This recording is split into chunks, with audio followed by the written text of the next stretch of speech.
Big Brother Kosova dhe momenti që tronditi shtëpinë. Përplasja fizike mes Dolces dhe Tonit. Big Brother Kosova ka qenë gjithmonë i njohur për debatet e forta dhe tensionet emocionale, por këtë herë spektakli kaloi në një nivel tjetër, duke shënuar një nga momentet më tronditëse të sezonit.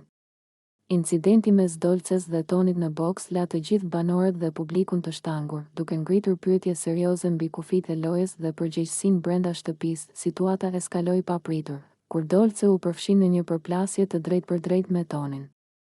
Në një moment tensioni ekstrem, ajo e goditi atë fillimisht me shkelm dhe më pas me bërryl, duke e kthyer një debat verbal në një incident fizik.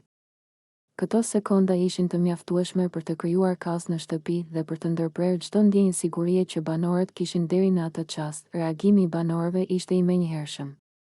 Të gjithë filluan të thërrasin emrin e Dolces, disa për ta ndalur, disa nga shoku, e disa nga frika se situata mund të përkeqësohej edhe më shumë.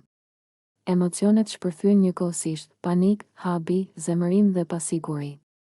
Toni u gjend në qendër të vëmendjes, ndërsa shtëpia u mbush me zëra dhe tension të pastër. Ky moment nxori në pa se sa e brisht është balanca emocionale brenda Big Brother Kosova.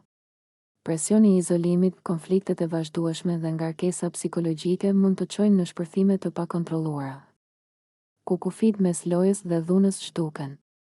Përplasja mes Dolces dhe Tonit nuk ishte thjesht një incident i izoluar, por kulmi i një tensioni të akumuluar prej ditësh. Publiku reagoi fuqishëm në rrjetet sociale. Një pjesë e shikuesve e dënuan ashpër çdo formë dhune fizike, duke kërkuar masa të menjëhershme nga produksioni. Të tjerë u përpoqën të kuptonin kontekstin dhe arsyet që çuan deri në këtë shpërthim, por pa e justifikuar aktin. Debati publik u ndez, duke e kthyer Big Brother Kosova edhe një herë në temën kryesore të diskutimit. Nga ana tjetër, ky incident vuri në provë serioze edhe produ.